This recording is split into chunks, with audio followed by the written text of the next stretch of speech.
Welcome to the fight game. He's Icewater. I'm Puma. We are literally just getting back from Las Vegas, and it was a time. I was telling everybody last week, check out last week's show about what was happening. Congratulations to Terrence Bud Crawford. We have a lot to cover in a short amount of time. We have some other shows to do. But what did you think about the fight, Brian? I was definitely surprised by Terrence Crawford's efforts and his style in the ring. Definitely, from the standpoint, because we had heard the way that he was supposed to do this, no one really was specific. So coming in, I didn't know exactly how he was going to handle this business. And to watch him start out by boxing, moving forward, and doing a number of different things surprised me. But in the end, that really showed me that he was really on point. He definitely had if you will, a plan, and he was very masterful in proceeding to move forward with that plan. In fact, he had what I call a boxing masterpiece. You might have heard that before. I say the same thing. But I want to also say that we had heard before about Terrence Crawford being tough, which he is, and Terrence Crawford wasn't going to run. I didn't say he ran, but he damn sure did use the majority, most of the ringing he could to execute his plan with his boxing and moving, which made sense because you watch the way that Canelo fights, and you watch. I'm just gonna say it. Somebody else that really was masterful. The last time we saw Canelo controlled in such a manner, Floyd Mayweather. Yeah. Very similar. Not saying it was the same because Terrence Crawford is Terrence Crawford, but I'm not sure. You can say what you want to, but it looked very similar. But he did it his own way. And I will say this finally that it was a masterpiece. He outwitted Canelo. He frustrated Canelo. He made Canelo, as we say our favorite phrase, look ordinary. Yeah. And I have not seen that since Floyd Mayweather.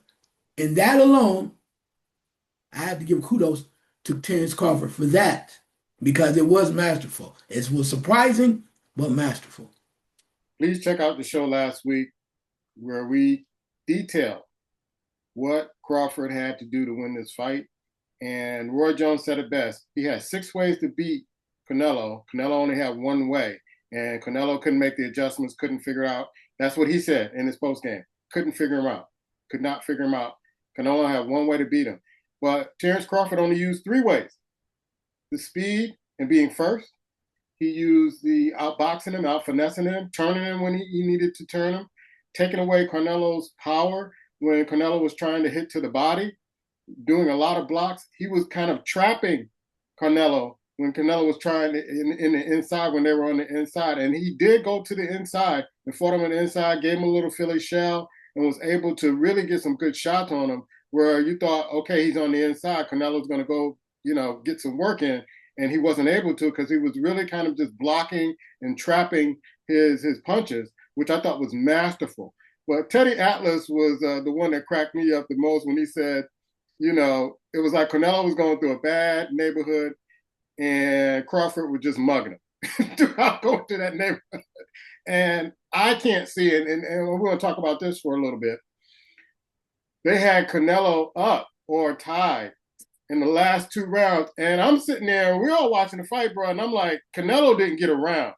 And if he got any round, maybe in the 5th, when Crawford kind of stepped it up in the 6th and kind of took over the fight and said, I'm going to dominate this fight, or you're not going to steal this fight. But I could not see a round that Canelo won in because the length of that punch and that jab and the way that Crawford was maneuvering him and showing him angles and really kind of outboxing him, it's like this guy, it's a shutout. It's a shutout. Bud was doing his work and Canelo couldn't get off.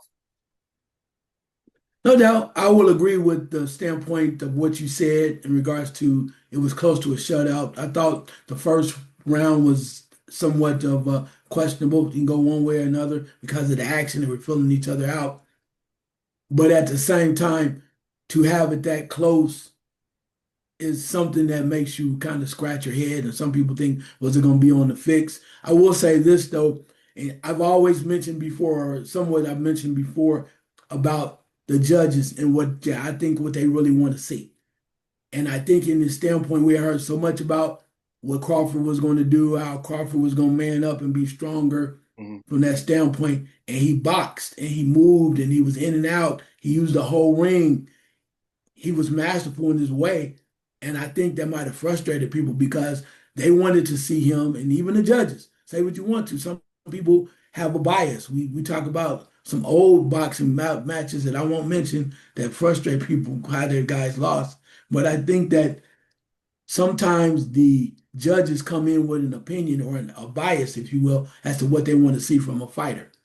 And for Bud Crawford, who has been known in the past from Errol Spence on, putting it on folks and knocking them out, this time he didn't really do that. He didn't really, it wasn't like he was trying to do it. Maybe Canelo is tough and whatnot, but it doesn't matter. Again, people are so caught up in knockouts and all this other stuff when you miss the beauty of what boxing is. The sweet And I science. think, The yeah, sweet and science. I think Terrence Crawford showed you, most importantly, that I can win a number of ways against legends.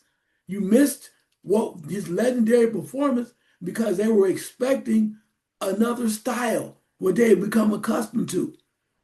And I think to his credit, Terrence Crawford did what Terrence Crawford had to do, and he was amazing at it. He wasn't just a boxer that goes one way or puncher that goes one way or another. He shows style and class. And he shows you that from a thinking standpoint, that he has more gifts and more intellect, IQ as a boxer, as a fighter.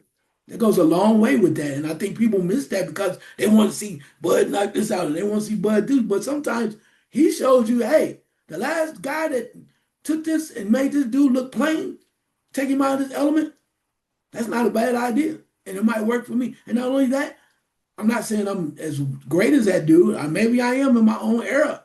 But I also showed you, hey, I'm a hell of a student of the game. I know we were looking at the weigh-in, and it seemed like Canelo was wider, he was shorter, but he wasn't bigger. And that's what everybody was saying. Oh, he's the bigger fighter. He's the more experienced fighter. I did not like the way that folks were trying to make excuses for Canelo at the end of the bout. Mario Lopez and a lot of other folks trying to make excuses because everybody was picking Canelo. And we were out and about in Las Vegas. We went back to the MGM, and it was like a funeral. It was like a funeral. Folks were sad. They were disappointed. I felt before the fight it was Canelo this, Canelo that, everything, pictures of Canelo, and they weren't showing. And I mentioned to you, they weren't showing our boy no love whatsoever. He had to be in a picture with Canelo, but hopefully he'll get some more love. But I said something to you before the fight that speed beats power. And we talked about that. We had a long conversation about that. And I thought that Crawford's speed would be the factor because I always felt Canelo was very slow. And you can kind of telegraph his punches. And that's what Crawford was doing. But to see some of those fans, I mean, there were 70,000 plus. I mean, so disappointed wearing a shirt. I was catching an Uber back to the airport, and it was a Mexican Uber driver. And I'm like, hey, everybody recovered from the fight? And he was like, and I knew he didn't want to have a conversation, so I just left him alone. But the aftermath of what you saw and the energy you saw after the fight, what did you see, man? I would agree with you. There were a lot of disappointed people. Canelo, in a lot of ways, is loved by a lot of people because it allows the people from the culture to come out and be happy. And for a number of years, he's been dominant. Or from the standpoint, he's been able to at least secure victories. It may not always been pretty last couple times, but he brings people around. They love it. They love their culture, and they celebrate him. And to have a guy, not saying Terrence Crawford didn't have the skill set, of course he did, but to see him be so dominant, they haven't seen Canelo dominate, like I said, since Floyd Mayweather. That's a long time ago. Canelo was a pup. To see that was very difficult. Bud made it happen. Bud Crawford made it happen. He was stylist. He's stylistic, if you will. The one thing I want to point out real quick, you mentioned about speed. Yeah, you mentioned speed, but it just wasn't speed. You can have speed all day, you can be fast, but what I want to point out is the factor that Bud Crawford, you got to have a know-how, you got to have IQ, you got to have instinct, you got to know how to use your speed because you can be fast all day, but to be able to calculate and look inside, which a lot of things Floyd does or did, move around, catch him at the right angle, pow, and remove yourself, what we call being a ghost. Remove yourself from a position of being hit. You mentioned earlier, I think you said about karate style or your style with the Chung was it Wu Chung Yeah. style? Yeah, the style is to put yourself in a point of safety, which will not allow you to deal with so much punishment. And I think when you think about what Terrence Crawford did, like Mayweather, he was a ghost. You see me and you think I want to be there, but I've already calculated my next move or next two moves to be already fast forward to somewhere else that you don't even see. And that's the masterful thing, Bonnie, because even when Terrence Crawford started to smile and grin like he had him, it's like, you don't know where I'm going to be at next, do you? Bow! And then he hit him, and when he hit Canelo and his face turned, and he just got like, ugh!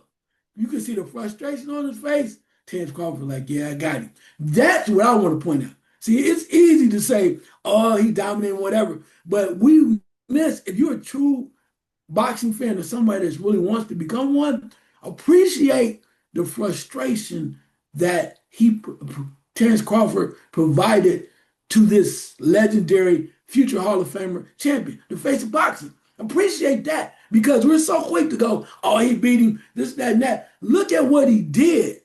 That's why I've always been a big fan of Mayweather. Make a great fighter look ordinary.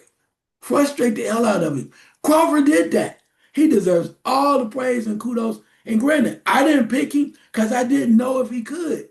Because I've only seen that one time before. So I'm not just gonna throw out there like, oh yeah, Crawford, yeah, he gonna do it. But he showed me. So I'm not mad at that. I'm just not one to give you the flowers till you earn them. You're a great fighter and all of that, but you gotta show me, bro. I ain't not from Missouri. But before I start talking about greatness, put it on the line. And he did that. So kudos to him. He did the same thing with Spence. He showed me, which now has shown me that, hey, he's one of the greatest of all time.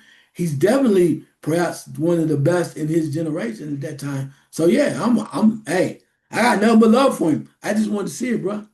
Yeah, that was definitely something I pointed out the day before the fight is that in Wing Chun, the concept is to you can attack from a position of safety, not danger. And that's what Crawford did. He made sure when he attacked, he was safe to counter or to get away from those punches, and he did a masterful job. I was listening to Canelo's post game or post fight interview, and he was talking about, hey, my body wouldn't do it anymore, which sound like maybe he's on the downslide or maybe he's thinking about retiring. I know he has that contract with Turkey. We were talking about Crawford, and they're already trying to set up another fight for Crawford, and he had those belts. And a lot of people made a big deal about Crawford giving the belts back to Canelo, but that happens all the time. It just wasn't filmed. A lot of people who don't really follow boxing, the belts that a champion comes in with have their name on it, have their picture on it. So it's ceremonial in the ring. But after, the ceremony ends and you give the new champion the belt, behind the scenes, whether it's the boxer giving the belt to the former champion or their team giving it, it's customary to give them because they get brand new belts. They don't get it with the person's name on it. Your thoughts on what are the future for these fighters and anything I just said? Yeah, you're right. A lot of people don't know handing the belts back is pretty normal. We just, as the public, oftentimes don't see it. And I'm not sure if you have to or not, but Crawford kind of showed you generally, I don't use your belts back. I won, but then he did the same thing with Spence, right? Yeah, yeah. So yeah, but I think it would make sense because who wants a belt with somebody not with your face not on it, with somebody else's face on it? But I like that about him. I also will say, in regards to the future, I'm not sure Canelo's done. He may fight two more times, but in great Canelo fashion, perhaps these bouts will be more calculated. They will select somebody or some opponents. That's the other thing too. You lose to Crawford, and it's like people like you're done. There's some people out there he still can beat. And I think that's where we minimize, some people minimize how great this was. Mm-hmm. There are people that, why you say, oh man, he looked like he lost a step. That was Crawford. You don't give Crawford enough credit. There are some people still right now, Caleb Plant, some other people out there that I'm just saying, can you put Canelo even at this current state that he would face these guys, he still beat them because that's what I'm saying. Crawford's next level. Let's not make this ordinary. Give him his due. The Right. way what he did was It amazing. wasn't a fluke. Yeah, and he did something that most guys are not prepared. There were a number of guys that led Canelo throughout early in the round, early in the fight, and they got knocked out. So I to say that I think that there are a few people that Canelo still can fight to honor his contract. No, there are a lot of guys, a few guys, if he drops down to whatever, he's probably not going to go too low. Maybe even at 160 or the catch weight, that he still could probably fight and he could probably win, even though he currently is. So just because you lose to a great fighter, damn, y'all say horrible now. You can still Before he make was some a money. great, You can I'm still just make some saying, money. before he was facing boxing, now all of a sudden he horrible. He can't fight. I don't know what you saying. He horrible. Are you serious? He lost to a great, an all-time great now. So I'm just saying, before you throw him in the trash heap, wait a minute. But also, to flip it on the side, you mentioned about Terence Crawford. What's next for him? He, of course, could retire and quit. But I told you before, that would be fine, whatever he wants to do. And maybe he wants to still show you how great he really is. So if he dropped down back down to 160, right? He still has some business over there with some things. Or maybe fight again at 168. So if you throw that out there, you mentioned about Turkey. Al Sheikh had mentioned somebody already trying to see whether or not Bud would be interested in fighting David Benavidez. Mhm. I love to see that fight because Benavidez is going around here chasing Canelo, saying all these things, saying that he wanted Canelo. And I know Bud would love to take that fight because Bud thinks Crawford thinks he can beat anybody now, which is, I ain't mad at him. He do what you do. Well, how can you be mad at him? He's already told you I'm on board. So I'm not mad at that. So the Benavidez fight is possible. There's some other folks at 160. If Charlo wanted to do something, there's some other folks at 160 where Bud could do that. But most importantly, and I'm not sure what's important to Bud Crawford, Terence Crawford, I'll say is this. I told you this earlier. You mentioned about Canelo. This person like 150 million, something to that effect, 100 plus 150 million. million to 10 million. Yeah, It seemed like it's more to 50 million now. So basically, Crawford said, I'm not fighting for the money, I'm fighting for legacy. And and that's cool. But get paid, bro. it's work, bro. Get paid, bro. 10 million is not your work, bro. I understand it. I mean, I'm gonna call him the Tim Duncan of boxing. Tim Duncan said, just give me 10 million. I don't care. We'll make sure the team's okay. The hell with that, bro. If they paying 50, 60, 70, 80, 90, 150 mil, and you are the face of boxing now, you're the guy, if you're going to fight, get your money. I don't know who his team is business wise. I think that was the issue for him when he was with Top Rank. He wasn't paid properly. He Right. wasn't, in my opinion, paid properly until he really took the fight with Spence with PBC. And he got some real money. Then after that, they went to some other unorthodox organization. He still didn't get paid what he's worth. All I'm saying, Terence Crawford, whoever if you have somebody from around the way, have them hire somebody else to negotiate so you get what you're worth. To be stand up and noble is one thing, but if the market is paying what it is, bro, don't stop because you're trying to be humble. The money is the money. So that's all I'm saying. So I think Benavidez will be a nice fight for him. That's what he wants to do, or dropping to 160. One last thing, I'll say this. He did state, Bud Crawford, that is, that he will not be fighting Boots Ennis. Because he said, I'm not dropping to 154, bro. I'm not doing that. If you want to see me or whoever wants to see me, you have to come up. because he's not going back down to 154 just to make it for fun for people. One, he don't have to do that because of what he's done with Canelo. So he said, "You want to see me?" I think that Boots would have to definitely come up and possibly fight at 160 or above. So yeah, so he's like, I'm not doing this so y'all can be happy or think he's worthy. Nah, I just be Canelo. Right. He's Icewater. I'm Puma. Fight that.